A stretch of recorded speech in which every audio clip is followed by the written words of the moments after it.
예, 지금 한 시간이 5분 정도 지났는데요. 그러면 지금부터 2021 한국 노동사회 포럼 개회식을 시작하도록 하겠습니다. 아직도 우리 코로나의 그로부터 자유롭지 못한 까닭에 저희가 원하는 만큼 또 저희에게 문의하시는 것만큼 많은 청중분들을 같이 모시지 못하게 돼서 너무 아쉽습니다. 그래도 일단 끊이지 않고 올해 또 이렇게 노동사회 포럼에 또 이 중요한 의미를 또 함께 다질 수 있게 되어서 기쁘게 생각합니다. 예, 그러면 지금부터 2021 한국 노동사회 포럼 개회식을 시작하도록 하겠습니다. 예, 안녕하십니까? 2021 한국 노동사회 포럼 22년 대선과 노동사회 정책 전망에 함께해 주신 모든 분들을 진심으로 환영합니다. 오늘 이 뜻깊은 포럼의 사회를 맡은 저는 고려대학교 노동문제연구소 안종기입니다. 반갑습니다. 그럼 지금부터 고려대학교 노동대학원 노동문제연구소가 주관하고 한국노동연구원, 한국직업능력연구원, 한국노동사회연구소, 한국고용노사관계학회, 한국노동경제학회, 노동법 이론 실무학회가 공동 주최하는 2021 한국노동사회 포럼을 시작하겠습니다. 이번 행사는 한국노총과 민주노총 등 양대 노총을 포함해서 많은 학회, 공공기관, 시민단체 등에서 함께 해주셨습니다. 이 자리를 빌어서 다시 한번 감사의 말씀을 드립니다. 그럼 우선 먼저 국민 의례가 있겠습니다. 모두 자리에서 일어나 단상 왼편에 국기를 향해 주시기 바랍니다. 국기에 대하여 경례.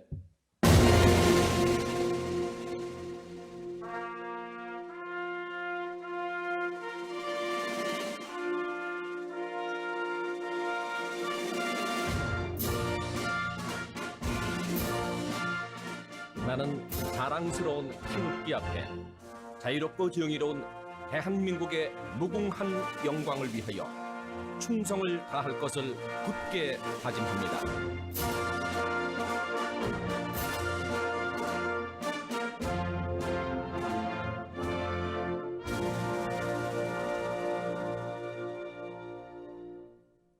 네, 바로 애국가를 생략하겠습니다. 모두 자리에 앉아주시기 바랍니다. 먼저 오늘 2021 한국 노동사회 포럼을 빛내주시기 위해서 직접 참석해 주신 분들을 소개해 드리겠습니다. 큰 박수로 맞이해 주시기 바랍니다. 우선 한국 노동사회 포럼을 주최하신 박지순 노동대학원장 겸 노동문제연구소 소장님 참석하셨습니다. 예, 맞습니다. 예, 그다음 저희 조대엽 대통령 직속 정책기획위원회 위원장님 참석해 주셨습니다. 고맙습니다. 예, 그리고 오늘 멋진 화환도 함께 보내주셨는데요. 저희 한국노총의 김동명 위원장님 참석하셨습니다. 고맙습니다.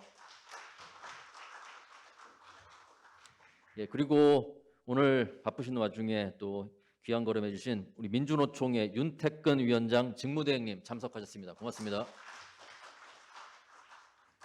그리고 오늘 오프닝 세션에서도 우리 발표를 함께 맡아주시기로 하셨는데요. 우리 노동운동의 거목이라고 할 수 있는 저희 권영길 전 민주노총 위원장님 함께 오셨습니다. 큰 박수로 환영해 주십시오.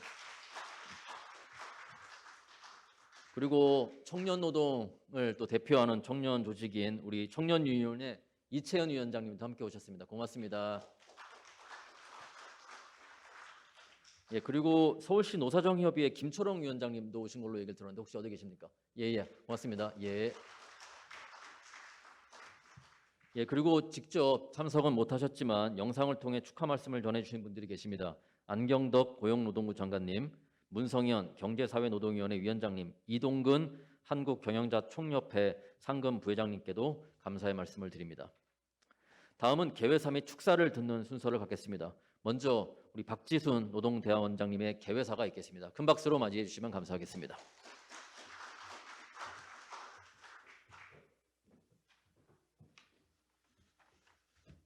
여기서는 마스크 좀 벗어도 되겠죠? 위반이 아니죠, 위원장님.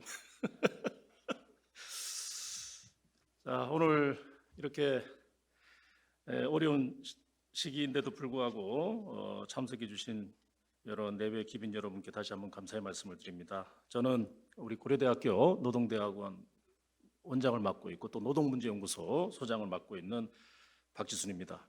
우리 직제 체계가 노동대학원과 노동문제연구소가 이제 하나의 원팀으로 돼 있어서 제가 두 개의 보직을 항상 원장을 맡으면 소장을 이렇게 같이 겸해서 맡고 있습니다. 제가 욕심이 많아서 그런 게 아니라는 점을 먼저 말씀을 좀 드리고요.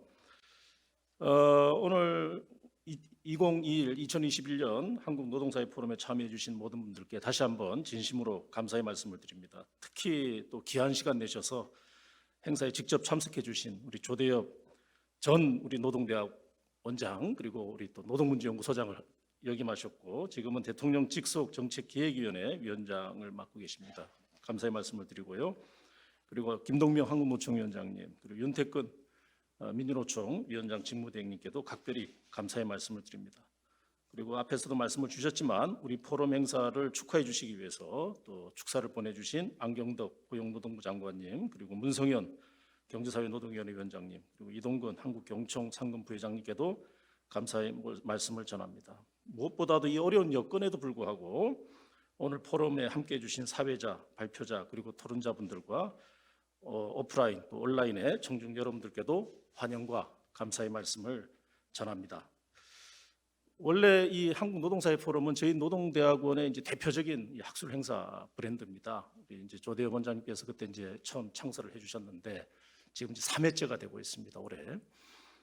근데 본래 이제 이 노동사회 포럼은 상반기에 보통 이제 개최하는 것이 지금까지 통례였으나 코로나19 때문에 자칫 이 노동사회 포럼의 개최 자체를 포기해야 되는 것이 아닌가, 취소해야 되는 것이 아닌지 고민이 많았습니다.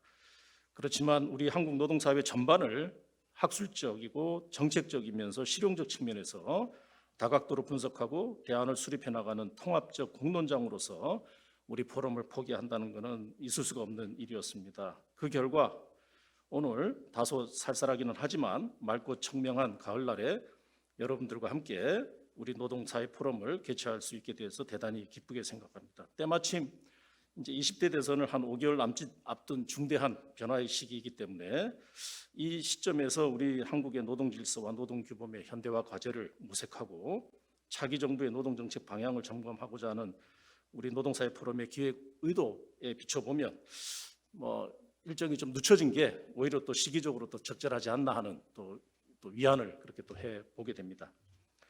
오늘 포럼은 원래는 이제 이틀에 걸쳐 가지고 상당히 이제 다양하게 여러 주제들을 가지고 아주 심층적으로 논의하는 것이 이제 애초의 기획 의도였습니다만 작년과 올해는 이 코로나 때문에 좀 압축적으로 하루에 다 이렇게 하다 보니까 어떤 주제를 선정해서 하는 것이 지금 우리한테 필요한지 고민이 많았습니다. 그래서 우리가 오늘 마련한 포럼의 내용은 우선 플래너리 세션에서 우리 한국 노동운동의 아까 거목이시고 또 상징이신 우리 권영길 대표님과 또 현재 청년운동을 대표하는 청년유니온 이채원 위원장님을 한 자리에 모셔서 우리 노동의 미래를 함께 조망해 보는 자리를 마련했습니다. 우리 원로의 어떤 통찰력과 해안, 그리고 우리 또 젊은 세대의 자유롭고 어떤 개성 강한 어떤 그런 입장들이 현실의 문제와 미래의 문제를 함께 논의해보는 매우 뜻깊은 자리가 아닐까 생각을 하고 있습니다. 또한 이 코로나19 위기로 인해서 디지털 전환이 가속화되고 또 여기에 또 우리 또 지금 현재 탈탄소, 탄소 중립 문제 또 함께 지금 우리 앞으로의 미래 노동시장에 큰 변화를 주는 요인으로 지금 자리를 하고 있습니다. 특히 여성과 비정규직에 대한 격차와 차별 문제, 그리고 플랫폼 노동과 같은 다양한 취약계층들이 이제 늘고 있는 그런 상황이라고 할 수 있겠습니다. 노동시장의 구조가 더 복잡해지고 또 일자리의 질은 우리가 원하는 만큼 그렇게 양질의 일자리가 마련되지 못하는 그런 측면이 있는 것 같습니다. 그래서 이 첫 번째 세션에서는 이처럼 급변하는 환경하에서 특히 불평등이 구조화되고 있는 노동시장의 문제점을 어떻게 해소할 것인지 함께 고민해보는 시간이 될 것이라고 생각합니다. 그리고 두 번째 세션에서는 특히 MZ세대로 대표되는 청년의 일자리 문제도 우리 노동사회가 직면한 중요한 문제이기 때문에 이런 상황에서 아까 말씀드린 것처럼 디지털 전환과 탄소 중립 정책의 실현 과정에서 불평등과 소외가 없는 청년 노동을 어떻게 촉진할 수 있을까 하는 그런 고민을 함께 해보려고 하고 있습니다. 그리고 세 번째 세션에서는 한국판 뉴딜을 비롯하여 문재인 정부에서 그간 시행되었던 노동 정책을 되돌아보고 그 성과를 평가하며 앞으로의 과제를 모색해 보고자 합니다. 이를 통해서 자기 정부가 담당해야 될 또 노동 정책의 방향을 도출해보고 노동 규범과 질서의 새로운 패러다임을 모색함으로써 우리 노동 사회의 지속 가능한 발전을 위한 하나의 큰 틀을 짜보는 기회를 가질 수 있을 것입니다. 마지막 종합토론 세션은 앞서의 논의들을 전체적으로 정리하면서 한국 노동 사회의 향후 방향과 과제에 대해서 다양한 관점에서 의견을 나누는 장이 될 것입니다. 한국 노동의 미래를 노동의 관점, 경영의 관점, 정치의 관점에서 다양하게 접근함으로써 사회 통합적 방향과 내용으로 한국 노동의 미래를 전망할 수 있기를 기대합니다. 2021년 한국 노동사회 포럼을 함께해 주신 여러분들께 다시 한번 감사의 말씀을 올립니다. 오늘 논의를 통해 나오는 다양한 제안들이 한국 노동사회의 발전과 그리고 불평등과 양극화의 해소 그리고 차기 정부의 국정운영 방향과 정책을 수립하는 데 기여할 수 있기를 희망합니다. 다행히 최근 백신 접종률 증가로 코로나19 바이러스의 전국적인 확산세가 조금은 잦아들고 있는 듯하긴 합니다만 아직 우리가 전체적으로 안심하기에는 좀 이른 것 같습니다. 오늘 포럼에 참여하신 모든 분들이 늘 건강에 유의하시고 행복하시기를 기원합니다. 감사합니다.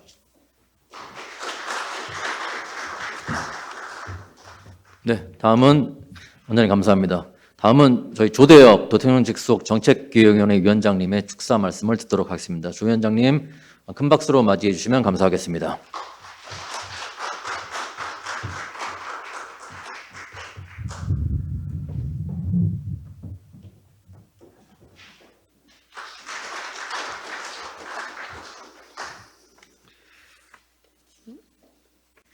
우리 박지순 원장님이 마스크를 벗고 하셨으니까 저도 이제 얘기할 때 마스크를 끼면 굉장히 답답하고 그래서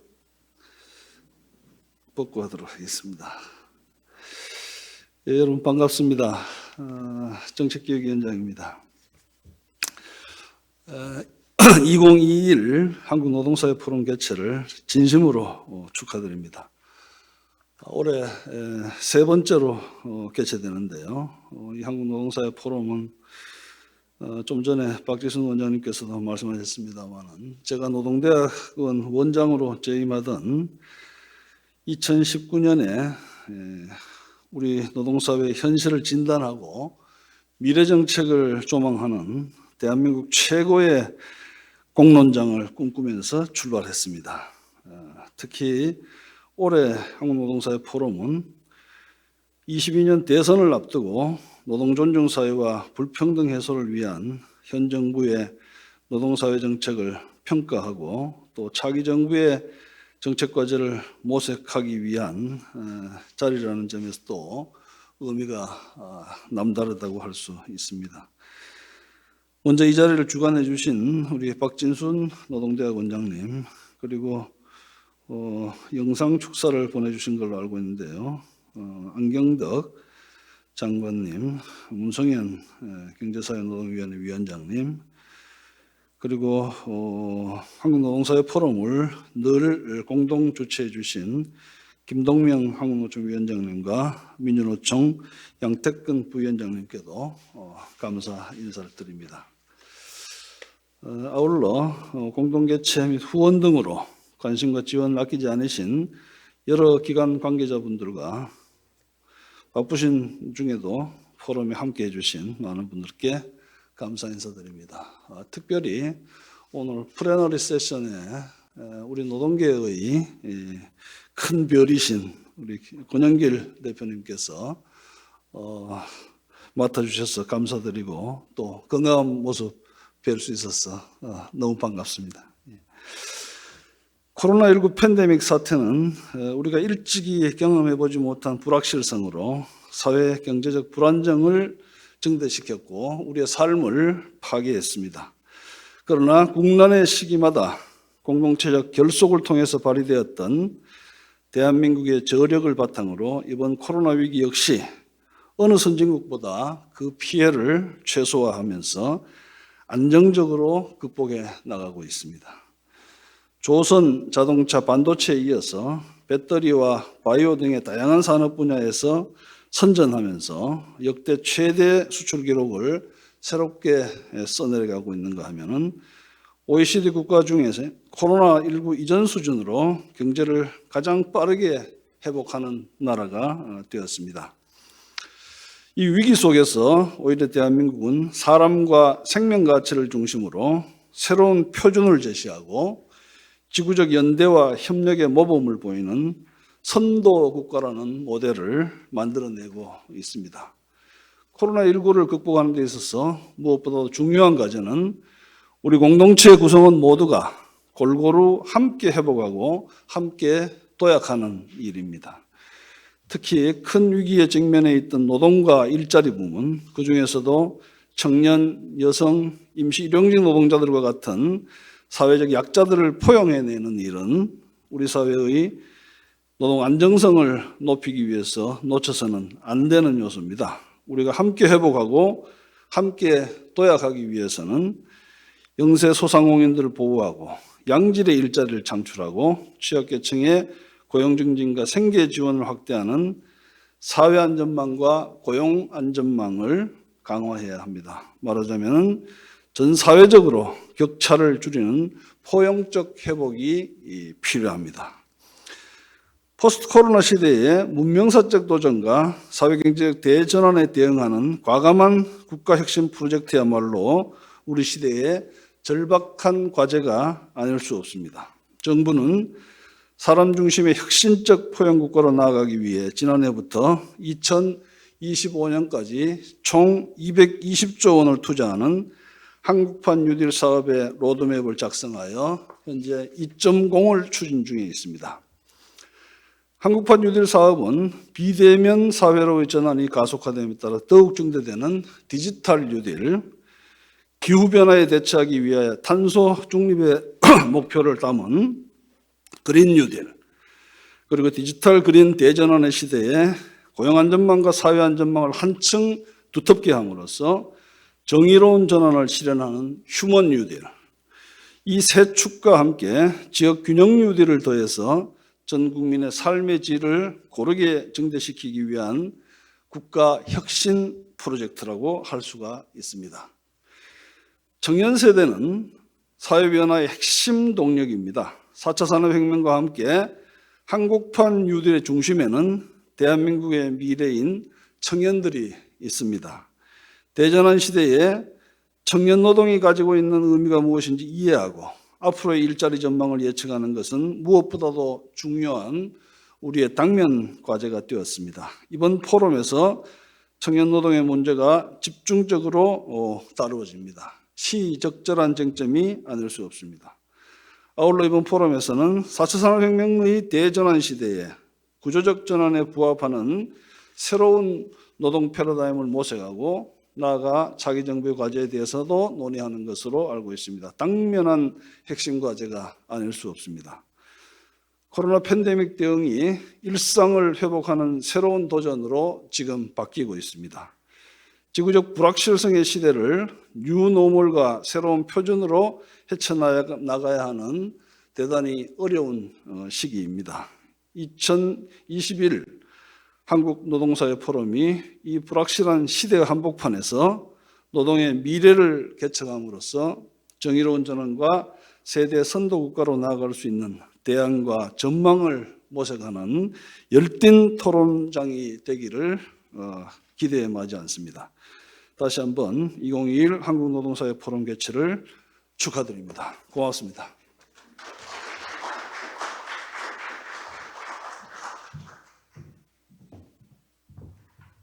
네, 조대엽 위원장님 감사합니다. 다음은 우리 한국노총 김동명 위원장님의 축하 말씀을 듣도록 하겠습니다. 김동명 위원장님을 큰 박수로 맞이해 주시면 감사하겠습니다.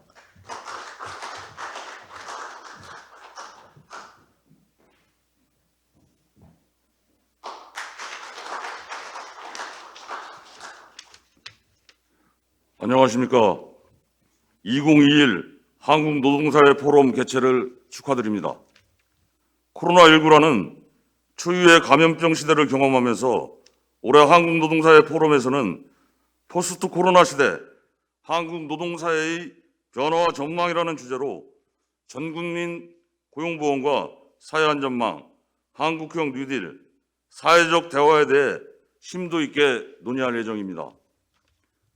우리나라는 역사적으로 두 차례의 경제 위기와 감염병 위기를 겪으며 예외 없이 불평등과 양극화가 크게 증가한 뼈아픈 기억을 가지고 있습니다.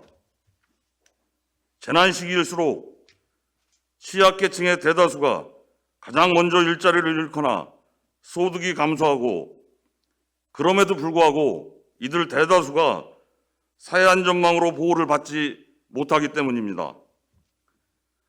특히 노동시장 유연화 정책은 중소영세기업, 비정규직, 특수고용직 등 취약노동 계층에 대한 보호를 더욱 약화시켜 노동시장 양극화를 확대시키는 나쁜 결과를 초래했습니다. 노동자와 자본 간, 대기업과 중소기업 간, 그리고 소득계층 간 격차와 불평등이 심화한 1997년 IMF 외환위기와 2008년 세계 금융위기 이후의 경험들이 다시는 되풀이돼서는 안 될 것입니다.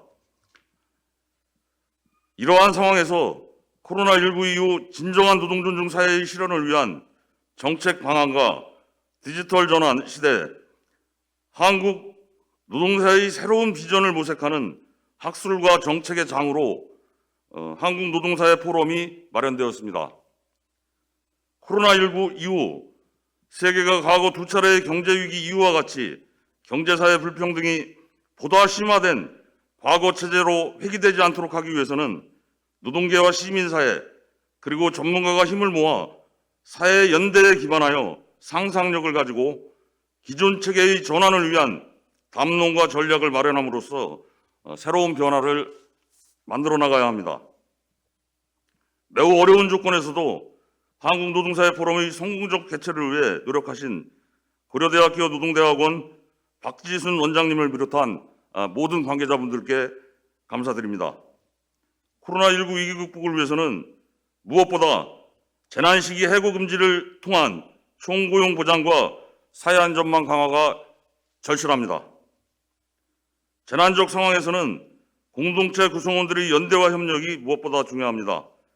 한국노총은 노동 및 시민사회를 비롯한 공동체 구성원들과 적극적으로 연대하고 협력하여 코로나19 위기를 슬기롭게 극복하고 진정한 노동 존중 사회가 실현될 수 있도록 실천해 나가겠습니다. 감사합니다.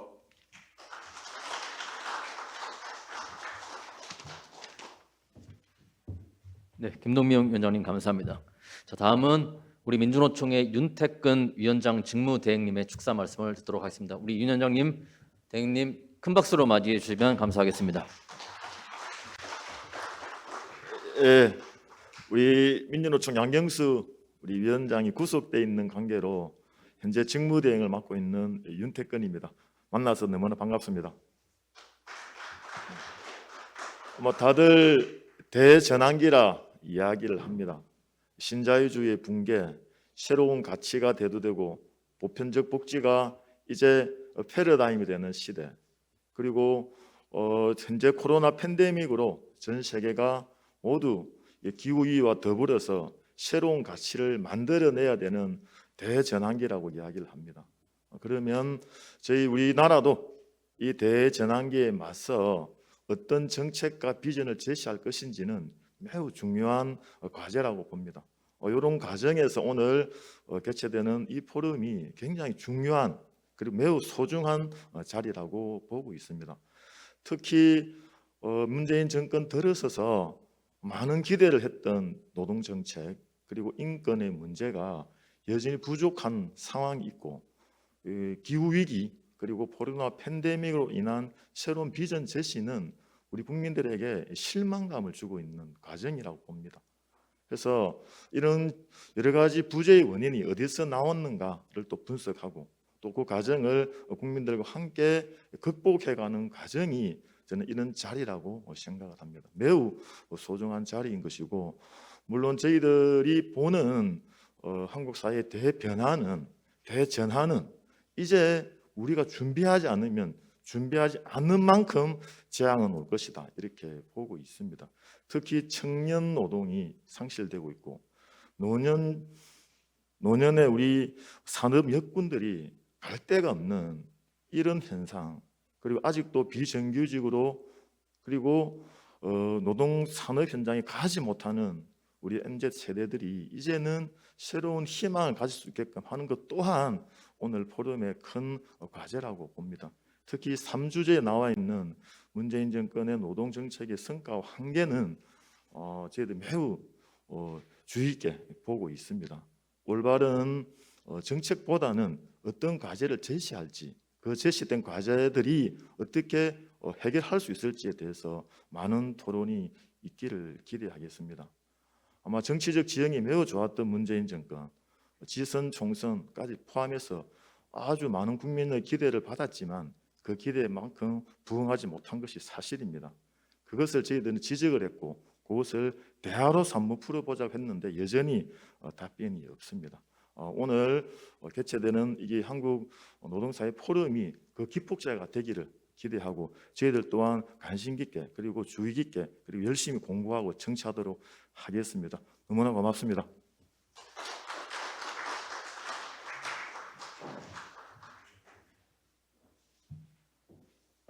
윤태근 위원장 직무대행님 축하 말씀 감사드립니다. 다음은 영상을 통해서 축하의 말씀을 보내주신 세 분 계신데요. 영상을 통해서 만나 뵙도록 하겠습니다. 우선 안경덕 고용노동부 장관님의 축하 말씀 듣도록 하겠습니다. 반갑습니다. 고용노동부 장관 안경덕입니다. 코로나 등 어려운 여건 속에도 2021년 한국노동사회 포럼을 개최하시느라 애쓰신 고려대학교 노동대학원 박지순 원장님과 여러 학회, 연구소 관계자분들께 축하와 감사의 말씀을 드립니다. 한국노동사회 포럼은 현장 노사단체와 노동학회 전문가 등이 참여하여 노동시장의 미래지향적 해법을 함께 고민하는 자리라는 점에서 의미가 깊다고 생각합니다.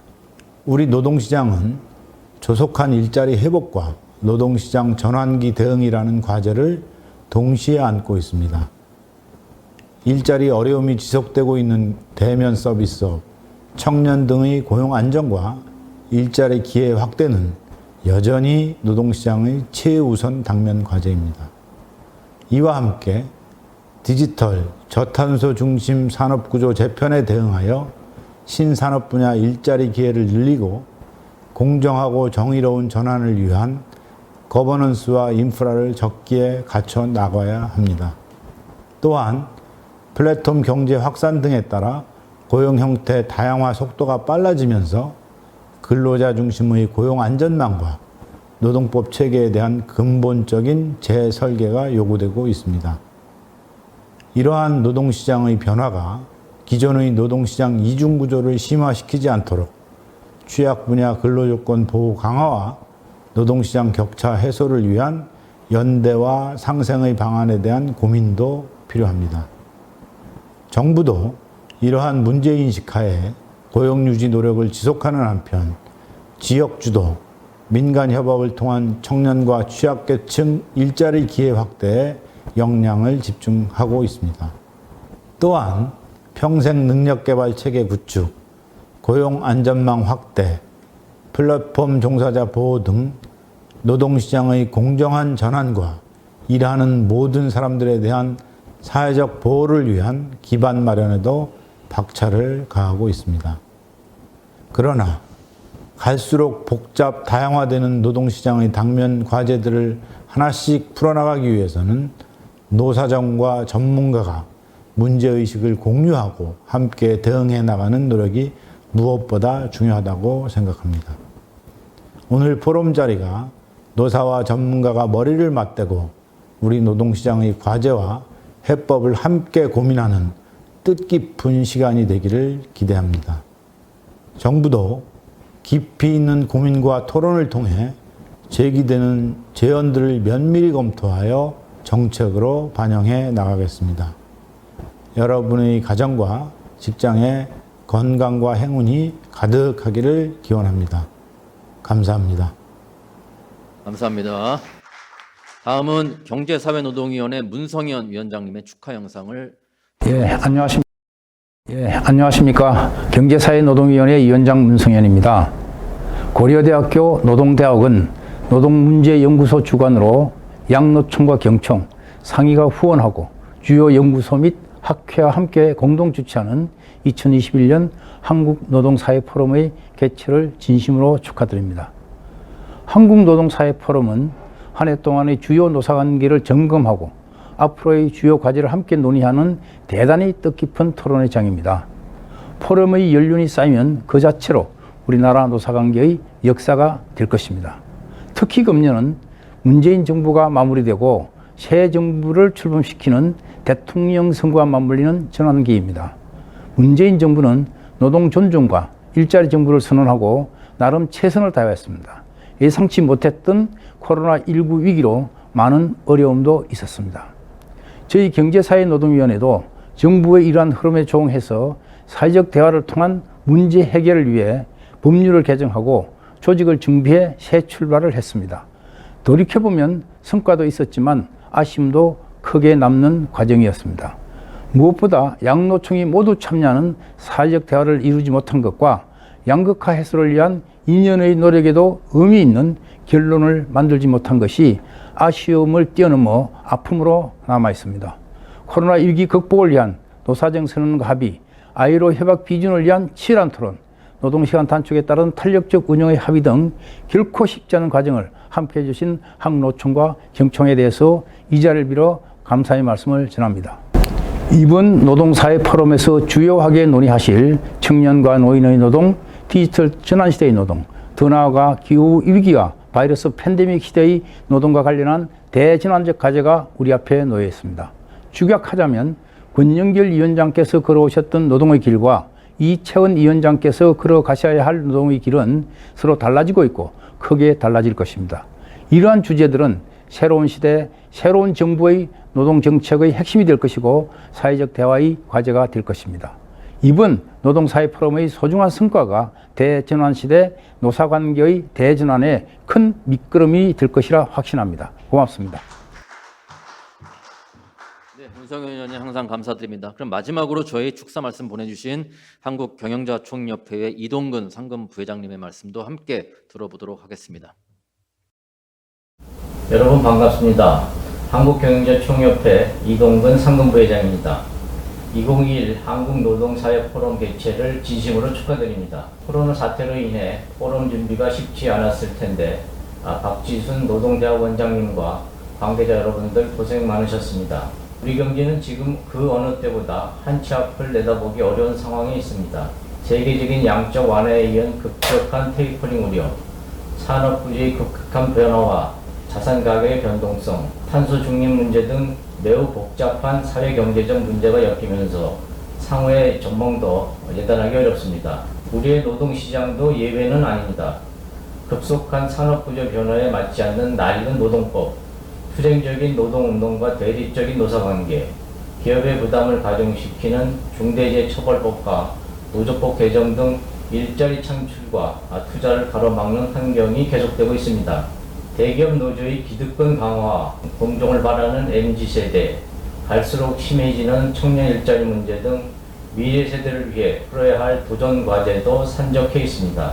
이러한 어려움을 극복하고 우리나라가 다시 한번 세계 속의 대한민국으로 도약하기 위해서는 기업 활동을 지원하기 위한 규제 혁신과 노사관계의 근본적인 변화가 필요합니다.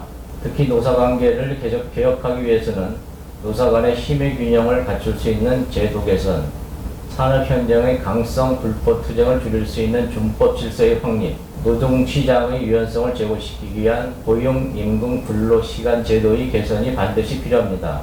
이런 관점에서 2021 한국노동사회 포럼이 우리 노사관계의 합리적인 변화를 촉진시킬 수 있는 새로운 청사진을 제시해 주시길 바랍니다. 우리 기업들도 산업 현장에서 경제 회복과 일자리를 위해 최선의 노력을 다하겠습니다. 감사합니다. 네, 이동근 부장님 감사합니다. 자, 이것으로써 일단 개회식은 마무리하고요. 저희가 사진 촬영 한번 짧게 하고 바로 권영일 대표님, 이채원 위원장님 모시고 플래너리 세션 시작하는 것으로 하겠습니다. 그럼 간단하게 저희 박지순 원장님, 우리 권영일 대표님, 조대회 위원장님, 김동명 위원장님, 우리 윤태근 직무대행님 그리고 다른 기빈분들 함께 해주시면 예, 함께 나와서 사진 한 장 기념사진 촬영하고 바로 플래너리 세션 진행하도록 하겠습니다. 예.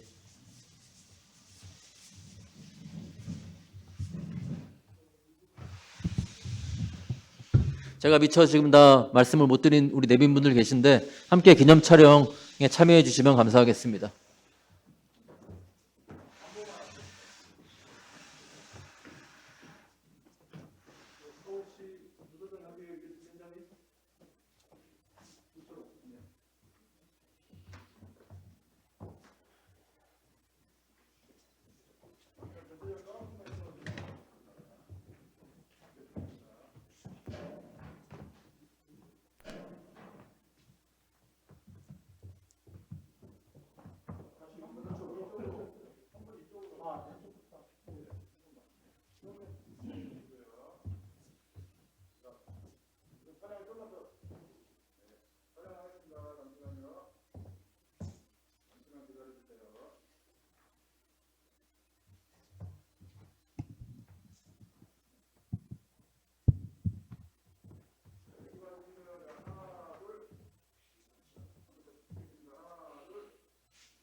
예, 고맙습니다.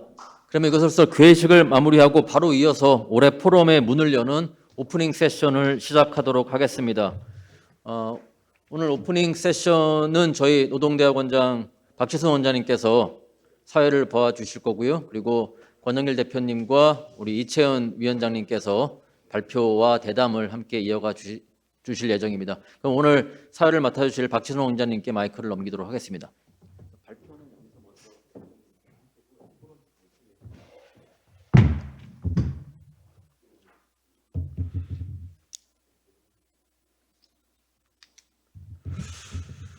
오늘 첫 번째 플래너리 세션을 준비를 했습니다. 보통 같으면 이제 기조 강연 형태로 이루어지는데 이번 구성은 조금 새롭게 기조 강연이면서 동시에 또 우리 원로 노동운동의 리더와 또 우리 새롭게 지금 등장하고 있는 우리 노동운동의 리더 사이의 어떤 대화, 그러니까 우리 원로 세대와 노동운동 원로 세대와 청년 세대가 함께 현재의 문제와 미래의 문제를 고민해보는 그런 뜻깊은 자리를 한번 마련해 보았습니다.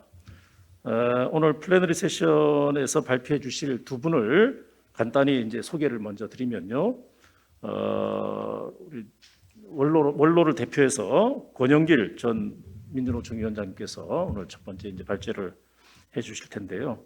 우리 권영길 위원장님은 뭐 제가 따로 특별히 소개를 안 드리더라도 뭐 너무나 잘 아시기 때문에 뭐 말씀을 안 드려도 될 것 같습니다만 그래도 이게 공식적인 행사라서 좀 간단히 양력을 좀 말씀을 드리겠습니다.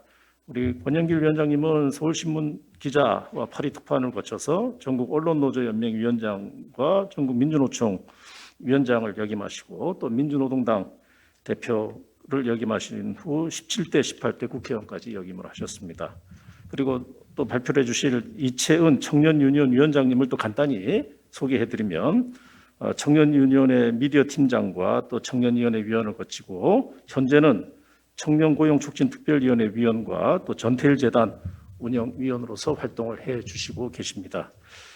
그러면은 이 두 분의 이제 이 오늘 플래너리 세션 기조 발제를 듣겠는데요.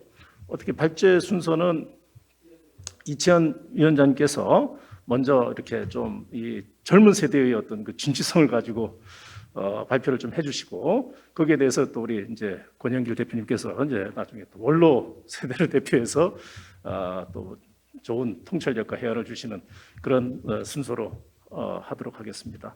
자, 그러면 우리 이채연 위원장님의 첫 번째 기조 발표를 듣도록 하겠습니다. 부탁드리겠습니다. 여기서 발표하시면 됩니다.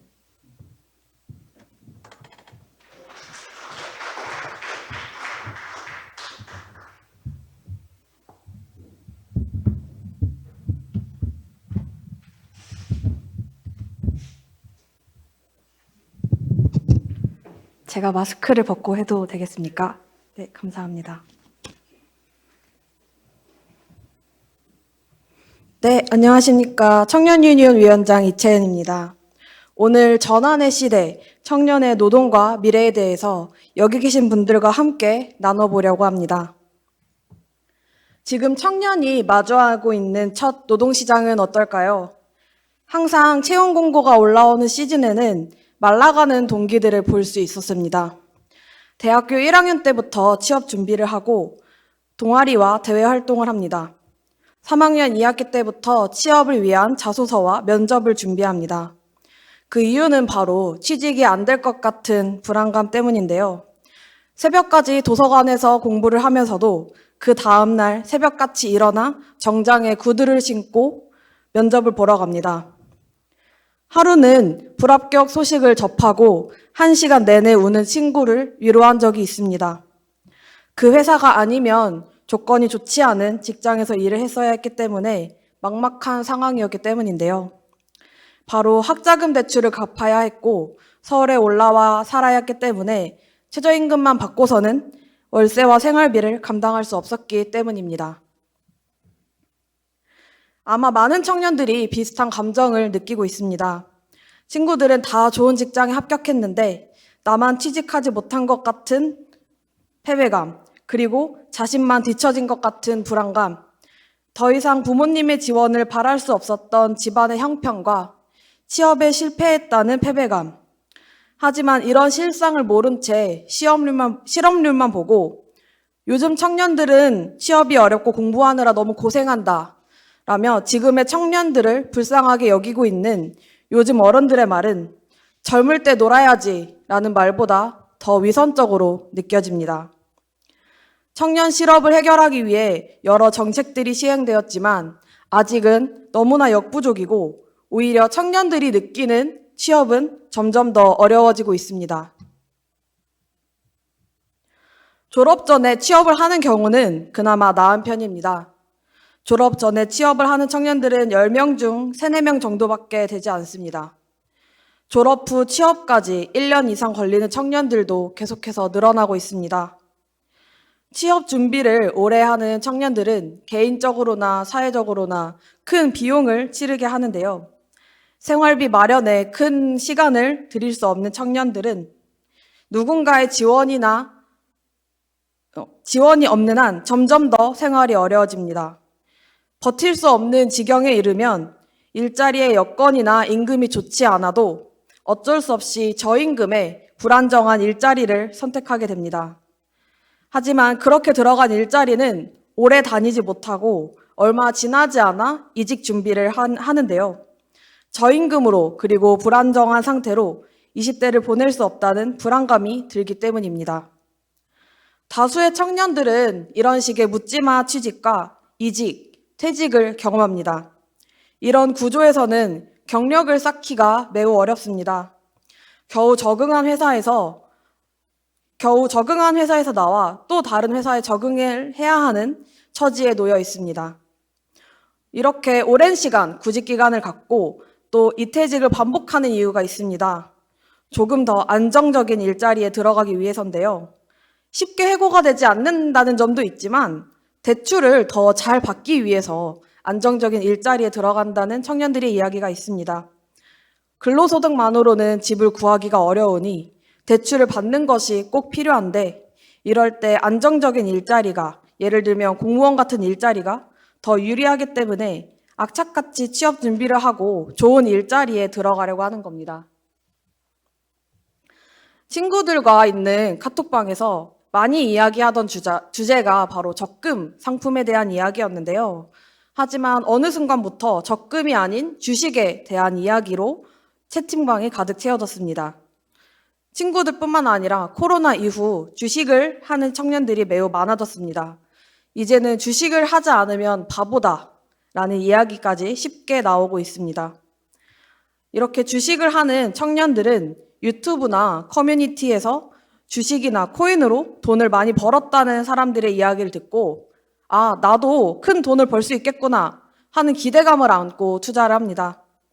하지만 이렇게 남들처럼 큰 돈을 벌기도 어려울 뿐더러 이렇게 한 번에 큰 돈을 벌겠다는 한탕주의는 노동의 의미를 퇴색시킵니다. 쉽게 번 돈은 일에서 번 돈의 가치를 떨어뜨리고 일의 가치나 의미를 단순히 돈으로만 계산하게 합니다. 사회에서는 온갖 주식과 관련된 이야기들이 넘쳐났지만 아무도 이 투기 열풍에 제지하지 않았습니다. 오히려 주식하지 않는 사람들을 바보로 여기거나 주식에 뛰어든 투자자들에게 동학개미라는 별칭을 주어지기도 했습니다. 살기 위해서 각계전투하는 상황에서 고독하지 않는 청년이 누가 있겠습니까?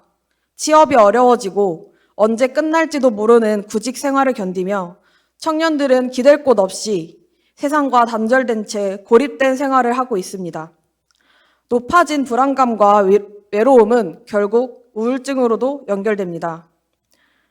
대학병원 응급실에서 일을 하는 의료진의 이야기를 제가 언뜻 듣게 됐는데 최근 응급실에 자살이나 자살 시도로 실려오는 20대가 눈에 띄게 많아졌다고 합니다.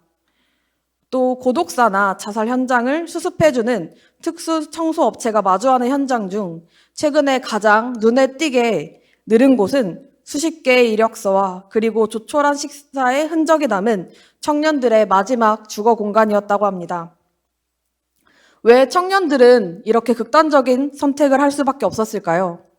그 선택은 누가 하게 만들었을까요? 아마 일자리를 구하기 어려웠거나 실직을 당한 청년들이 다수였을 겁니다. 코로나19로 그 상황들이 더 심각해졌을 거라 예상할 수 있습니다.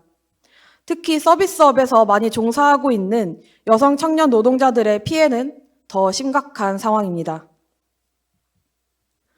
누군가는 생사를 오가는 삶을 사는데도 불구하고 기업들은 여전히 이익만 추구하고 있습니다.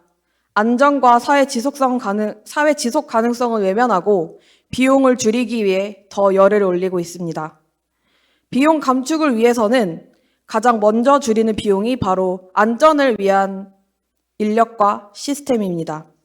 또 이렇게 줄여진 안전 비용은 가장 취약한 노동자에게 위험한 일터로 돌아옵니다. 기업들의 이런 행태로 우리는 여전히 비극적인 청년의 죽음을 마주할 수밖에 없습니다. 청년들의 실상과는 다르게 사회는 청년을 다르게 호명하고 있습니다. 요즘 청년을 이야기할 때 대표적인 빠지지 않는 단어가 바로 MZ 세대이죠. 어느 영역에서나 빠지지 않고 언급이 되는데요. 태어난 시기를 기계적으로 나누고 또 하나를 묶으면서 청년이 처한 사회경제적 불평등을 철저하게 은폐하고 있습니다. 이 MZ 세대는 여태까지 청년을 의미하던 88만 원 세대나 3포 세대와는 전혀 다른 양상입니다. MZ 세대를 얘기하면서 청년 세대를 다른 세대와는 특별히 다른 세대로 이야기를 하면서 MZ 세대가 공정을 중요하게 생각한다든지 아니면 자신의 이익을 드러내는데 거침이 없다든지 하는 이야기로 말이죠. 비정규직의 정규직화를 반대했던 인천국제공항공사의 정규직 노동자, 그리고 서울교통공사에서 세 번째 노동조합을 결성한 주체들이 MZ 세대로 호명되면서 공정을 외친다는 MZ 세대에 대한 이미지는 더욱 공고해졌습니다. 사회는 MZ 세대를 지금까지와는 다른 부류의 세대인 것처럼 이야기하고 있습니다. 하지만 한국 사회의 연대의 목소리가 주류였던 적이 언제 있습니까? 다른 세대가 공정을 대하는 태도가 지금 세대와 또 크게 다르지 않습니다. 세대가 아닌 개인으로 개인이 어떤 사회적, 경제적 조건에서 살아왔는지에 따라 달라지는 것은 우리 모두가 알고 있습니다. 청년 세대들을 억지로 MZ 세대에 우겨넣고 균질한 집단으로 묶는 것은 억지라고 할 수 있습니다. 세대로는 비정규직 노동자가 겪는 열악한 일자리의 문제나 사회 전반에서 양질의 일자리가 부족한 현실에 집중하는 것이 아니라 아주 납작하게 공정 담론에만 매몰되게 합니다. 우리는 지금 전환기에 와 있습니다. 2년 가까이 코로나19로 일상을 옥죄왔다면 지금은 단계적으로 일상 회복이 조심스럽게 논의되고 있습니다. 급격히 심화된 기후위기는 산업의 전환과 일자리의 대전환, 그리고 그에 맞는 시민의 정치적 합의를 강력하게 요구하고 있고, 내년 대선을 앞두고 한국 정치 또한 큰 변화를 맞이하고 있습니다. 세습사회와 치솟는 부동산 가격에 무기력한 정치는 기존의 정치 구도에 균열을 가하고 있습니다. 이 균열 너머에는 무엇이 우리를 기다리고 있을지 상상조차 할 수 없습니다. 청년들은 이번 대선이 비호감 월드컵 같다며 냉소합니다. 이런 냉소와 정치 혐오를 넘어서 우리가 처해 있는 위기를 극복해 나갈 정치의 힘은 좀처럼 보이지 않습니다. 누군가는 사회에 맞서야 할 20대가 어째서 보수 정당을 지지하냐고 비난하지만 이미 지금의 20대의 절반은 박근혜 탄핵 이후에 성인이 된 세대입니다. 변화를 열망했던 촛불이 아니라 촛불이 꺼진 연기만 볼 수밖에 없었습니다. 그나마 K방역이라는 성과를 볼 수 있었지만 신촌, 종로, 명동 이런 변화가에 나붙은 임대 딱지는 낙제점을 줄 수밖에 없습니다. 기후위기가 일상을 덮쳤지만 시민과 노동자들에게 대전환을 말하고 설득하는 정치와 운동을 볼 수 없습니다. 부모를 잘 만나면 스펙도 편하게 쌓을 수 있고 또 어쩌면 정당하게 보일 수 있는 과정을 거쳐서 사회적 지위도 쉽게 얻을 수도 있고 또 때로는 50억의 퇴직금도 받을 수 있습니다. 불평등과 차별, 여러 가지 사회적 논의가 필요하지만 지금의 상황은 공정이라는 앙상한 단어로만 대변되고 있습니다.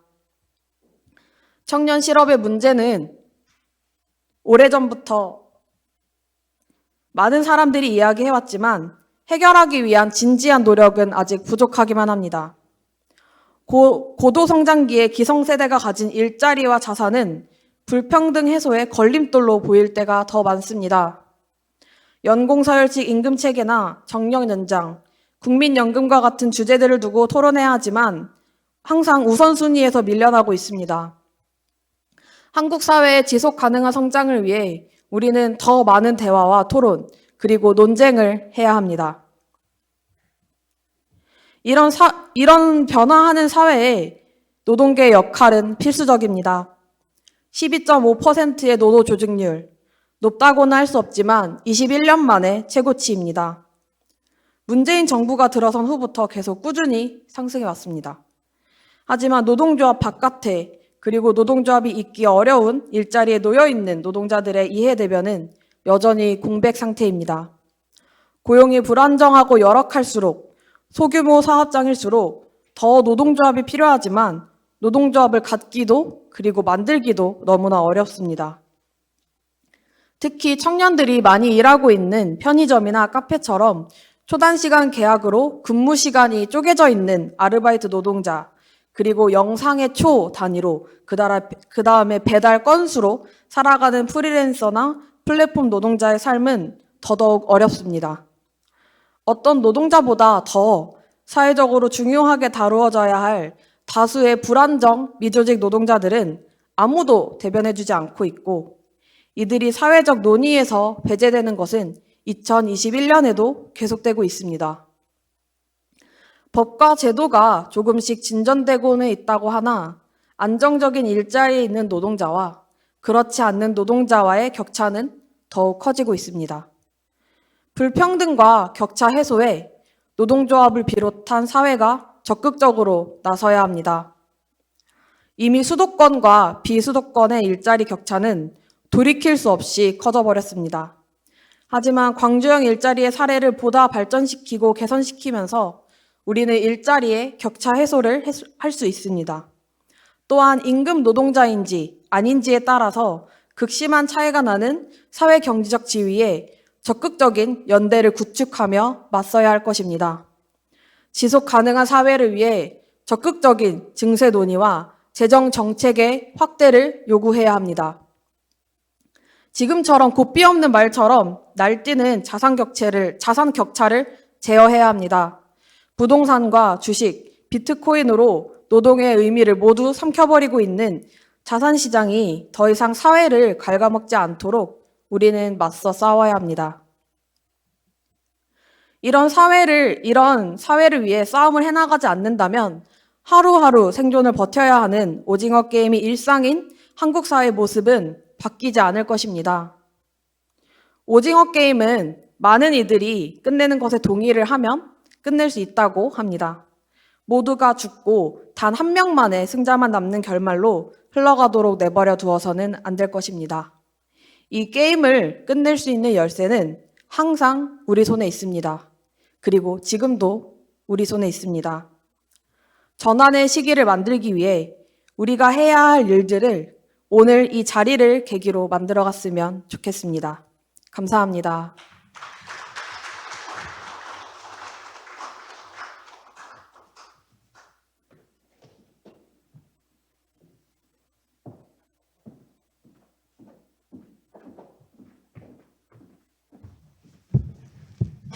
아주 중요한 이야기인데도 불구하고 굉장히 간명하게 설득력 있게 발표를 해주신 우리 이채윤 위원장님께 다시 한번 감사의 말씀을 드리겠습니다.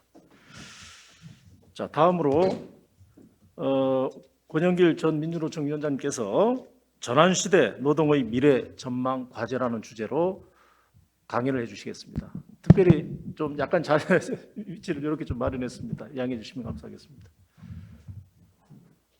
자, 박수로 맞이해 주시면 감사하겠습니다.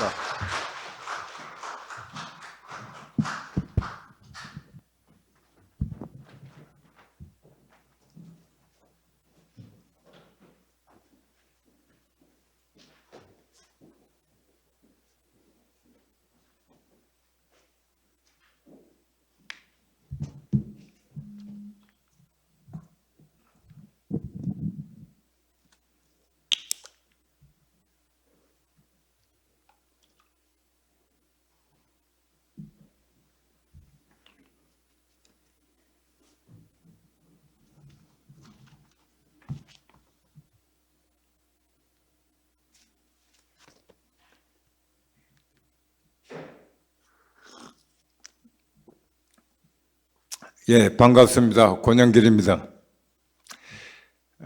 제가 이 발표 형식에서 조금 전 좋은 말씀을 해주신 청년위원회 이채윤 위원장, 청년과 저 세대 차이가 좀 안 나게 되려고 주최측에 저도 PPT를 하려고 어떠냐 했더니 그렇게까지 할 필요가 없다 그래가지고 했는데 미리 앉아서 이렇게 말씀을 드린 것 같습니다. 앉아서 보고 발표 형식에서부터 세대 차이 나구나 하고 생각을 안 해주시기를 바랍니다. 다음 또 우리 이채윤 위원장께서 청년들의 일자리 문제, 실업의 문제를 아주 절박하게 말씀을 해 주셨습니다. 현장의 목소리를 그대로 이렇게 전달을 했는데 거기서 저를 뒤에 이렇게 배치를 한 것은 아마 우리 고대 노동대학원께서 청년의 목소리를 듣고 그래서 그동안 노동운동도 좀 하고 또 진보정치 운동도 했으니까 나름대로 거기에 대해서 답을 좀 이렇게 했으면 하는 생각이 담겨 있는 것 아닌가 하는 생각을 했습니다. 저를 뒤에 배치한 건. 그런데 그 절박한 현장의 목소리에서 저 이야기가 너무 좀 원론적인 것 아닌가 하는 우려가 들긴 합니다. 그러나 이 위원장께서 마지막에 말씀을 드렸던 이 사회연대 부분이라든지 평등의 문제라든지 또 열쇠는 우리 안에 있다고 하는 것을 마지막에 강조를 했는데 그렇게 볼 때 저 이야기 또한 거의 같은 맥락에 있지 않을까 하는 생각을 해봅니다. 예.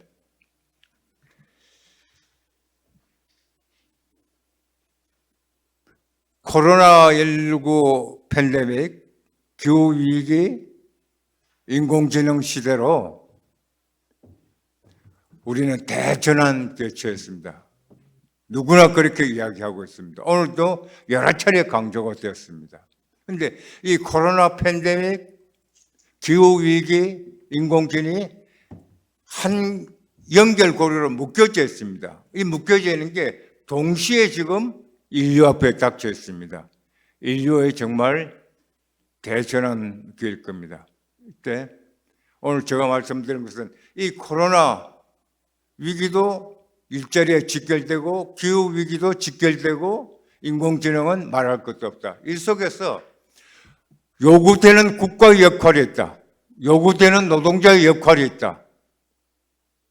그런데 국가는 뭘 해야 될 것인가? 노동자들은, 노동조합은 뭘 해야 될 것인가?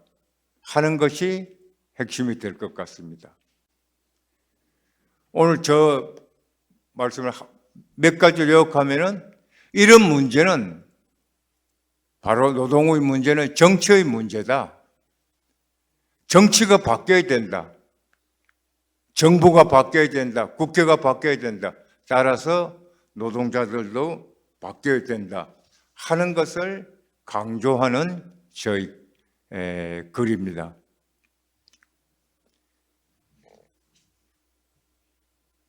미리 결론적으로 말씀드리면 코로나 팬데믹으로 우리의 삶이 완전히 망가졌잖아요. 이 코로나 이후 시대, 이후 언제까지 갈는지도 모르는 이 시대, 지금 위드 코로나라고 하고 있는 이 시대. 기후위기는 산업구조 변화를 가져오고 대량 실업이 될 테고, 인공지능 시대는 거의 우리의 모든 인간 노동을 뺏어가게 될 텐데, 이때 어떻게 해야 되냐? 그러려면은 새로운 판을 짜야 된다. 새로운 판을 짜서 어떻게 할 것이냐. 저는 그것을 노동의 개념이 바뀌어야 된다. 그래서 저 나름대로 생각을 한 것이 시장노동과 공익노동이라는 개념을 한번 설정을 해봤습니다. 지금 우리 이렇게까지 만들었던 자본주의 신자유 체제 하에서 있는 것을 일시에 물들 수는 없는 것이다. 그래서 그 시장주의에서 시장노동과 제레미 립킨 말한 노동종말에서 많이 강조한 제3부분에 가는 것을 그것을 좀 공익노동, 그래서 시장노동과 공익노동을 겸하면서 일자리 문제를 해결하자. 그리고 인공지능 시대에 있어서 국영기업, 일단 하죠. 저의 국영기업과 국유화를 다시 설명드리겠습니다. 국영기업을 하고 만들고, 그렇게 하고 인공지능 시대 로봇을 신설해서 국가적인 재원을 마련해서 새롭게 하자는 것이 핵심이 되겠습니다. 그것을 세부적으로 좀 풀어서 말씀을 드리겠습니다.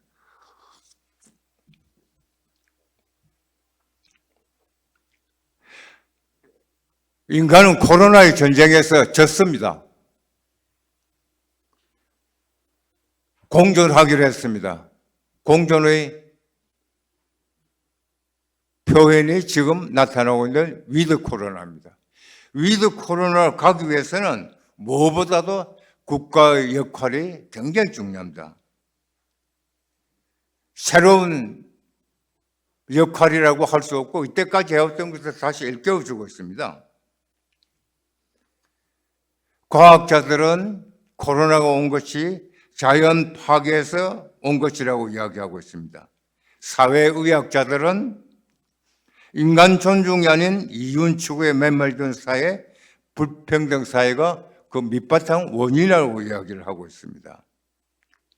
그래서 위드 코로나로 가려면은 의료, 돌봄 노동, 교육에 대한 광범위한 국가 역할이 있어야 된다.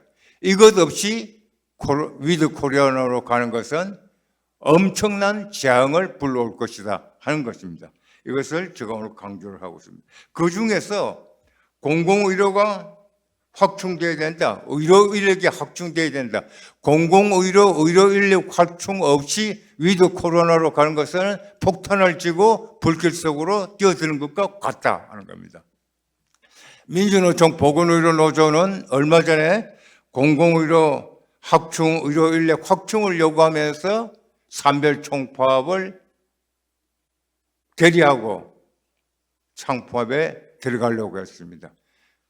9월 1일 총파업 단행일에 정부와 극적으로 합의가 되었습니다마는 그러나 해결된 것은 아직도 없습니다.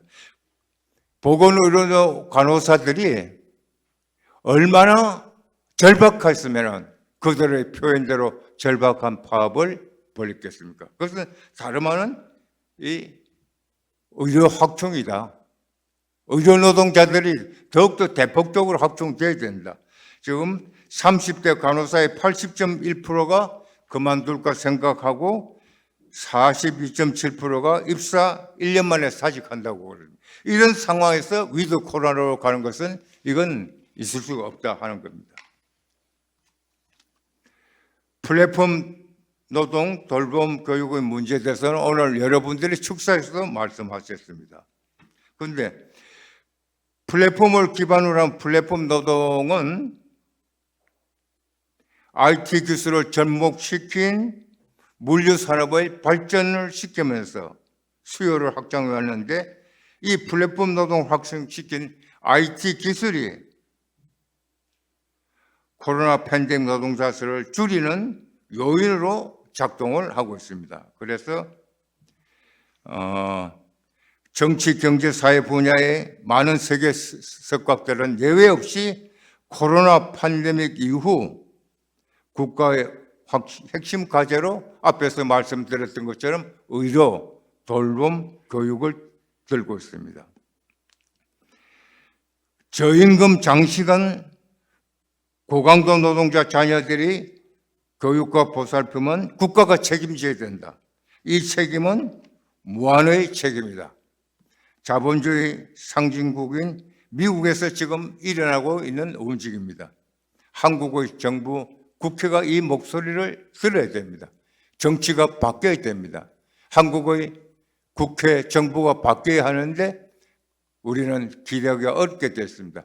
지금 전개되고 있는 대선 상황을 보면은 그런 기대를 할 수 없게 되어 있습니다. 코로나19로 노동의 양극화 더 심해졌습니다. 그런데 코로나19는 불평등 구조를 강화하는 요인으로도 작동하지만은 그 구조를 타파하는 길을 터주고 있습니다. 여기에 우리는 주목을 해야 될 겁니다. 그러니까 코로나19가 양날의 칼로 작동을 하고 있다. 그러니까 우리는 봤지 않습니까? 국가 권력의 정부가 우리나라에서도 회사나 개인의 영업행위를 일시에 정지시켰습니다. 지금도 자영업자들 영업 정지시키고 있지 않습니까? 시민의 출입행위도 이동행위도 제한을 하고 있습니다. 개인의 사생활까지 제한하고 영업행위도 제한하는 겁니다. 코로나19 상황 이전에는 상상도 못했던 반자본주의, 반시장주의적인 그런 조치들이 지금 바로 행해지고 있다. 국가가 명령하고 있다. 이 점을 우리는 주목을 해야 한다는 겁니다. 코로나19는 신자유주의 세계를 허무는 탈세계학의 바람을 일으키고 있는데도 불구하고 한국은 여전히 신자유주의, 시장주의에 갇혀 있고 우리 국회에서는 근본적으로 이 문제를 풀려고 하지 않고 있습니다. 이따가 제가 말씀드리겠습니다만은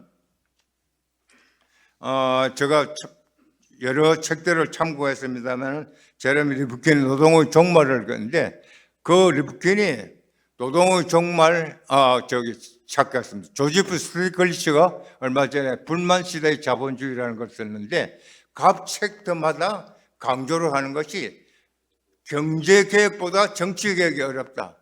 정치가 바뀌어야 경제가 바뀌고 정치가 경제가 바뀌어야 노동의 문제도 해결이 되고 코로나19 문제도 해결할 수 있고 일자리 문제도 해결할 수 있다는 걸 강조를 하고 있습니다. 그 기조를 저 똑같이 하고 있습니다. 그래서 경제개혁보다는 정치개혁이 먼저라는 것을 말씀을 드립니다. 4차 산업혁명과 노동의 미래에 관해서 말씀을 드리겠습니다. 로봇이 지금 노동자 일자리를 빼앗고 있습니다. 스마트 로봇이 제조업을 비롯한 모든 산업 분야에 도입이 되고 있습니다. 인공지능 전문가들은 오래지 않아서 인간의 일자리 중 30 내지 47%가 인공 로봇에 의해서 사라질 것으로 보고 있습니다.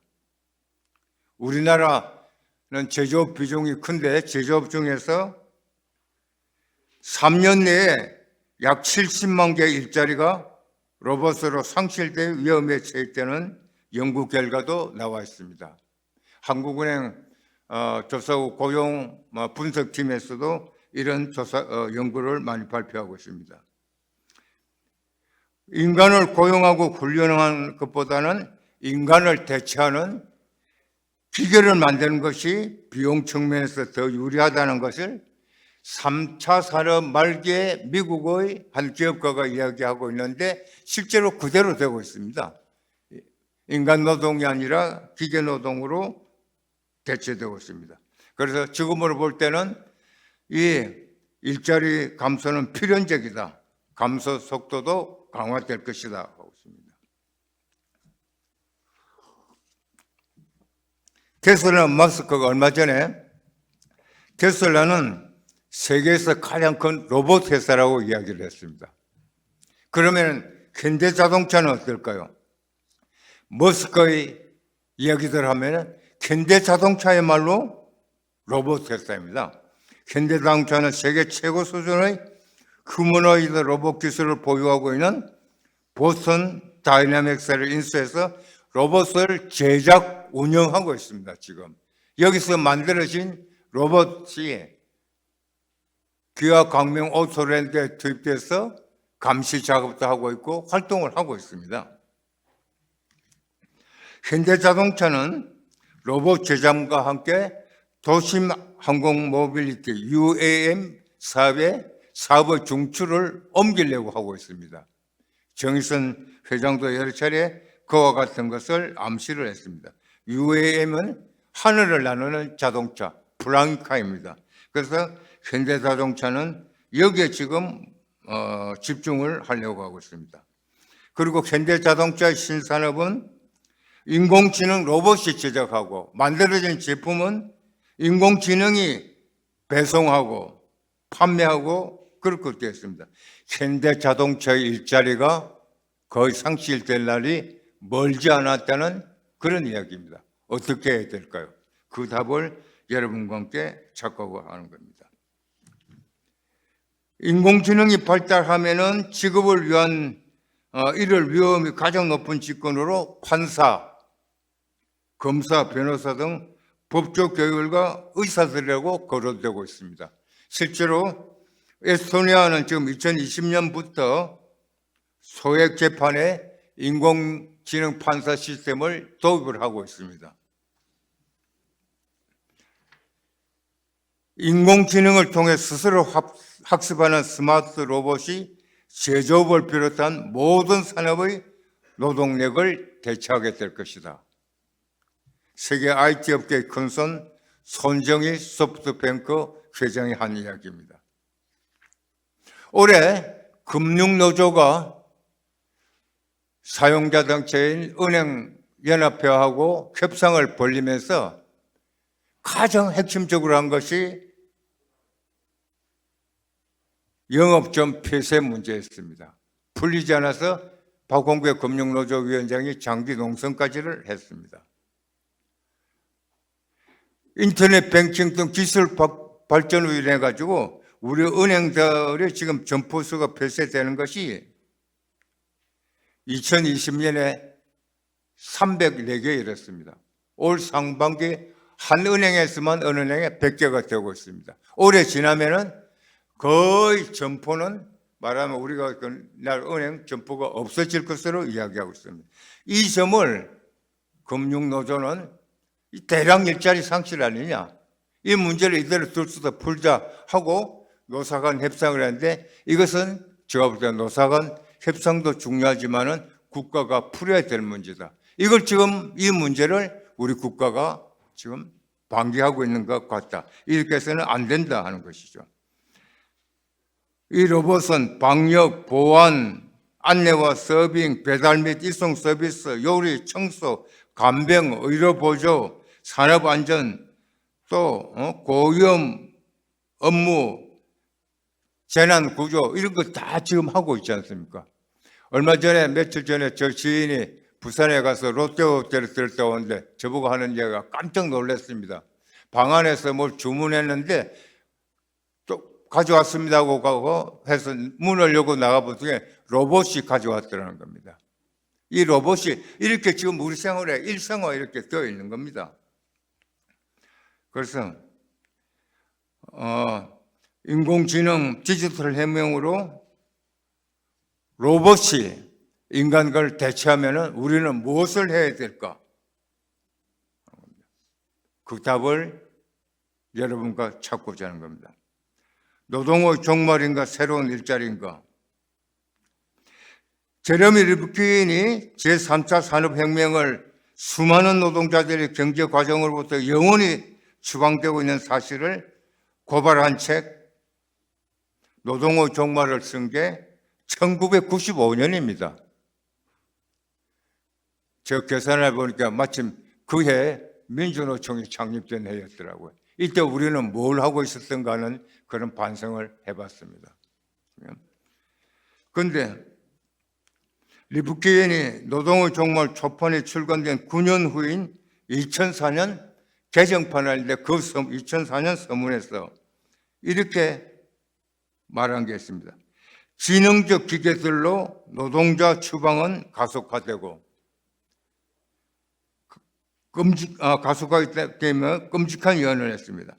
2050년쯤이면 전통적인 산업부문을 관리하고 운영하는데 전체 성인 인구의 5% 정도밖에 필요하지 않다. 그러니까 5%만 있으면 다 된다는 이야기죠. 그 모든 나라에서 노동자가 거의 필요하지 않는 그런 공장, 사무실, 농장이 될 것이라는 끔찍한 예견을 했습니다. 3차 산업혁명기를 들어서 지금 4차 산업혁명기에 들어섰습니다. 한국도 인공지능으로 인한 노동 종말을 피할 수 없게 되었습니다. 이렇게 대량 해고가 될 때 어떻게 될까? 어떤 분들은 기술 발달로 되면 새로운 일자리가 다시 창출될 것이다 이야기되고 있습니다. 과연 그럴까요? 저는 그렇지 않다고 보고 있습니다. 그런 낙관적인 견해에 기대 가지고 국가가, 정부가, 노동자들이, 노동조합이 지금부터 근본적인 대책을 세우지 않으면 우리는 파멸에 이르게 된다 하는 그런 이야기인 겁니다.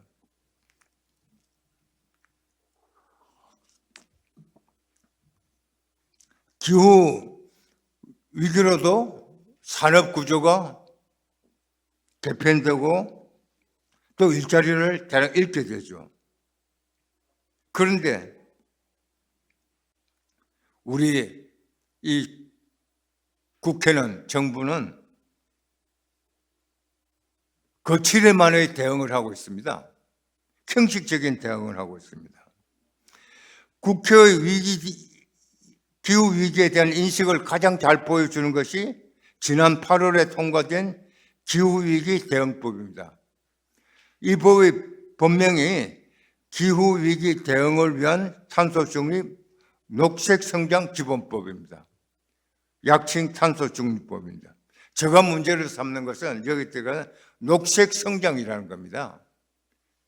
기후위기 대응법을 세우면서 녹색성장이라는 걸 냈는 것은 정말로 외국으로부터 한국의 국회, 한국의 정부 수준이 이거냐 하는 거는 비웃음밖에 안 되는 겁니다. 성장은 환경운동가들은 성장과 싸우고 있는 겁니다. 그렇지 않아도 우리 환경운동단체와 정의당은 이 법에 반대했습니다. 절차상으로도 문제가 되고, 왜냐하면 녹색성장이라는 것은 이명박 정부 때 저탄소를 외치면서 실제로 저탄소 추진하지 않은 그런 굿이었다. 그 녹색성장이라는 용어를 바로 이명박 정부가 살려냈어야 되겠냐, 그 망령을 살렸어야 되겠냐 하는 반대를 했습니다. 그래서 정의당은 기후위기 대응과 정의로운 녹색 전환을 위한 기본법, 약칭 기후정의법인데 이것을 발의하고 반대 토론까지 했는데 결국 이 국회는 통과를 시켰습니다. 이렇게 해서는 기후위기에 대한 대응이 안 된다는 것이요. 다시 말씀드리지만 오늘 여러 차례 이야기할 겁니다. 정부가 바뀌고 국회가 바뀌고 정치가 바뀌어야 됩니다. 그래야 기후위기도 막아낼 수 있는 겁니다. 그런데 노동자들의 기후위기 대응, 노동자들도 이제까지 기후위기에 대해서 거의 무관심했습니다. 그런데 지금 바뀌고 있습니다. 민주노총 금속노조가 올해 중앙교섭을 통해서 중앙교섭에 가장 강조하는 부분이 기후위기에 대한 것입니다. 기후위기와 기술 변화에 따른 정의로운 산업 전환으로 잡고 이것을 금속산업대표체인 금속산업사용자협의회에 미리 보내서 이게 함께 논의해서 공동 대처하자 해서 우리 노동운동사에 굉장히 중요한 게 합의가 됐습니다. 기후위기 대응 금속산업 노사 공동선언이 합의해서 발표가 됐습니다. 승인 관계상 그 자료집에 있기 때문에 그 합의문을, 선언문을 전부 제가 읽지는 않겠습니다. 어쨌든 노사와 함께해서 이 기후위기에 대처하자 하는 겁니다. 노동조합도 노동자들도 이제 적극적으로 여기에 대처하고 있다는 겁니다. 민주노총 보건의료노조도 이 감염병 팬데믹이 기후위기에서 오는 것이다 해서 정의로운 전환을 위한 이런 활동 사업을 결의하고 나가려고 그러고 있습니다. 어떻게 대처할 것인가? 저는 새 판을 짜야 된다고 강력히 주장을 하고 있습니다. 어떤 새 판이올까? 미국식 자본주의는 안 될 것 같습니다. 저 이야기가 아니라 바로 스티글리츠 이야기입니다. 인간적인 삶, 보다 나은 삶을 위한 미국식 자본주의는 실패했다.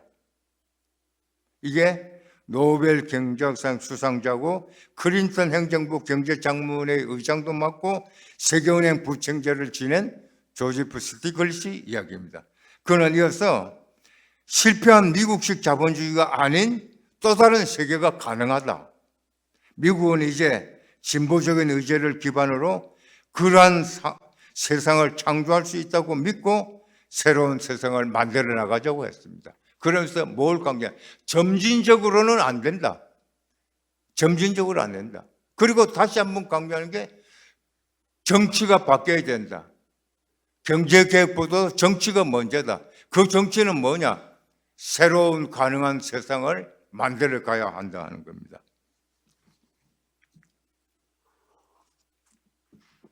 제가 이거 시간을 너무 많이 걸고 가는 것 같은데 조금 더 가도 괜찮을까요? 예. 미국식 자본주의가 아니라면 어떨 것인가? 슬라브 지적이 코로나19 대응에서 간접적으로 그 답을 제시했습니다. 공장과 상점, 사무실 강제 폐쇄, 집 밖으로 외출 금지, 시민들의 이동 제한, 강제 감금이나 다름없는 격리, 긴축 재정 폐지, 전국민 재난금 지급, 사실상의 기본소득 실시 등등. 이거 코로나19가 아니었으면 상상할 수 없는 반자본주의적이었다. 지적은 이를 코로나 공산주의라고 이름을 붙였습니다. 지금 일어나고 있는 이 상황을, 그리고 스웨덴 환경사상가이자 생태학자인 안데르스 말럼은 생태사회주의라는 이름을 붙이고 있습니다. 그래서 레닌 때의 전시공산주의라고 이렇게 명명하고 있습니다.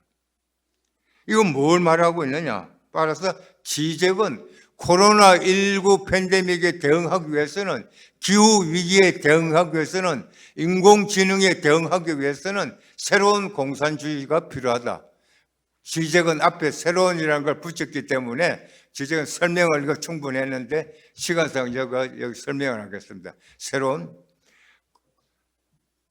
21세기 자본을 쓴 피게티는 새로운 사회주의를 이렇게 거론을 했습니다. 그래서 사회주의가 시급하다. 이게 그 사람들이 이야기한 새 판을 짜자는 걸로 됐습니다. 그래서 저도 코로나 위기를 불러오고 기후 위기를 불러오고 인간 로봇이 우리 일자리를 전부 뺏어갈 여기에 대해서는 새로운 판을 짜야 된다. 그래서 그럼 어떻게 할 것인가? 아까 말씀드렸던 것처럼 노동판이 이렇게 바뀌어져야 된다. 아까 제가 말씀드렸습니다. 인간 로봇이 거의 우리 모든 제조업이고 노동자 뺏어가고 지금 그렇게 되어 있습니다. 그렇게 되어 있는 속에서 어떻게 할 거냐? 스티글리츠는 제3부문을 여기서 제시를 하고 그 부분을 굉장히 길게 쓰고 있습니다. 즉 지금 이런 사회봉사활동이라든지 공익노동이라든지 이런 부분 소셜 경제를 거론을 많이 하고 있습니다. 그래서 저도 인공지능이 뺏어간 것, 코로나가 빼앗는 일자리, 이 전부를 새로운 부문을 하고 공익노동으로 가지고 만들자, 공익노동으로. 그리고 지금 제조업에 있는 없앨 수 없는 이거는 시장노동으로 가서 그대로 두는 것이다. 그래서 시장노동과 공익노동이 이렇게 보조적으로 갈 때만 이렇게 문제를 해결할 수 있다. 그런데 이 공익노동을 만들 건 누구냐? 국가가 아니면 만들 수 없는 것이다. 이 국가가 만들려고 그러면 뭐 따라붙느냐? 앞에서 제가 말씀드렸지만 사회주의 하자는 것이냐 하는 것이 공부하기 나오고요. 여기에 움츠러들어서는 안 된다 이게. 저 이야기가 아니라 바로 미국에서 미국식 자본주의로는 안 된다고 강조한 조지 스티글리츠가 이것을 굉장히 강조를 하고 있습니다. 그래서 시장노동과 공익노동 개념으로 풀어서 제3부문의 일자리를 창출한다. 새로운 개혁을 해야 된다. 즉 비영리기관, 사회단체 활동, 전업행체 사회봉사활동 이런 것을 전부 공익노동 개념에 대해서 일자리를 만들고 거기서 국가가 임금을 지급하자는 겁니다. 이게 기본소득 개념의 적용입니다. 그래서 우리식의 기본소득 개념을 도입해가지고 사회봉사활동을 그냥 봉사하게 하지 말고 그 노동 일자리를 만들어서 임금 주고 먹고 살게 하자는 거죠. 국가의 생명은, 인간 생명은 국가가 책임져야 된다 하는 이런 것입니다. 그리고 인간지능이 되면은 이건 새로운 공장이 설 수밖에 없습니다. 그 일자리를 국영기업으로 하자. 제가 국영기업이라는 용어를 쓰는 것은 국유화라고 안 하고 국유하면은 지금의 기존의 모든 제조업체를 바로 이렇게 국가로 그걸 만드는 것을 생각할 수 있기 때문에 국영기업이라고 하거든요. 인간진 로봇이 만들어가는 빼앗아가는 그 일자리는 국영기업체로 이렇게 하고 기존에 있는 제조업체는 그것은 그대로 두고 이렇게 공존하는 체제로 가자 하는 것입니다. 저희 발전문에서는 좀 읽어주실 바라고 시간 때문에 빨리 이렇게 가도록 하겠습니다. 그렇게 되면은 또 것이 국가 자본주의 아니냐 하는 이야기가 이렇게 나올 겁니다. 국가 자본주의로 가는 것을 막기 위해서 바로 노동자들의 역할이 있어야 된다. 노동조합이 그 역할을 해야 된다. 중국에 따라서 중국을 지금 국가 자본주의 국가로 보고 있는데 중국으로는 잘 봐야 된다. 제가 볼 때 그것은 바로 중국이 노동조합다운 노동조합의 중국에 있으면은 바로 이것을 막아낼 수 있지 않을까 하는 것이 제 생각이고 실제로 저는 그렇게 되리라고 보고 있습니다. 그래서 한국노총 민주노총이 그래서 이런 부분을 읽고 노동조합이 뭘 해야 될까를 읽어주기를 바라고 있습니다. 그 민주노총이 강령의 정치 세력화도 있고 제가 위원장 할 때 그걸 받고 또 민주노동당도 창당되었는데 민주노총이 지금 그 역할을 제대로 못하는 것 같아요.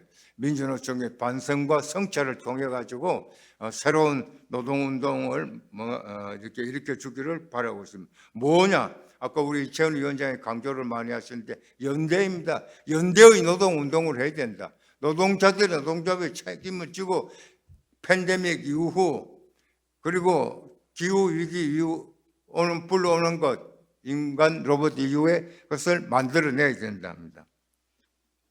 코로나19 기후위기는 인류의 앞날을 어둡게 만들고 있습니다. 어둠과 불안의 세계가 우리 앞에 놓여 있습니다. 이 어둠과 불안을 우리가 지금 걷어내면 인류 세계가 환히 밝아질 겁니다. 그래서 코로나19 기후위기, 인공지능이 안고 있는 문제는 노동의 문제고 일자리 문제입니다. 이 문제를 정부가, 정치가, 국제가 풀어가야 될 겁니다. 오늘 제가 압축을 해서 코로나19 기후위기 대응과 로봇 시대로 구출될 산업구조와 일자리 문제를 짚어봤습니다. 글을 쓰는 동안 한국이 처한 불평등의 문제, 아까 우리 재훈 위원장 강조한 청년 실업의 문제, 비정규직 노동자들의 문제 등을 다시 얘기했습니다. 비정규직 노동자들의 외침이 계속 들렸습니다. 그래서 새로운 사회에 대한 건설을 더욱 강하게 다졌습니다. 이 글은 저희 주장의 글입니다. 학문적인 글도 아니고 주장의 글입니다. 30여 년간 노동운동, 진보정치운동을 한 사람이 오늘의 노동운동, 진보정치운동을 보면서 떠올린 단상입니다. 그래서 아직 정리되지 않았으므로 굉장히 거친 글입니다. 하지만은 이것이 현장에, 특히 노동 현장에 전달되기를 바랍니다. 그래서 새로운 공산주의 이름이든 새로운 사회주의 이름이든 또는 생태사회주의 이름이든 그 어떤 이름이든 간에 코로나19가 불러온 문제, 기후위기가 불러온 문제, 인공지능이 불러온 이 근본적인 문제가 해결되기를 바랍니다. 그러면서 마지막으로 또 한 번 강조합니다. 스티글리츠가 불만시대의 자본주의에서 각 장마다 강조한 부분입니다. 정치 계획이 먼저다. 새로운 세상은 점진적인 행동으로 바뀌지 않는다. 과감하게 나가라는 겁니다. 한국 정치가 바꿔줄까요? 지금 전개되는 대선을 보면은 그런 기대를 걸기 어렵게 있습니다. 그렇기 때문에 오늘 바로 이 노동사회 포럼이 열리고 목소리를 모아서 내리라고 보고 있습니다. 감사합니다.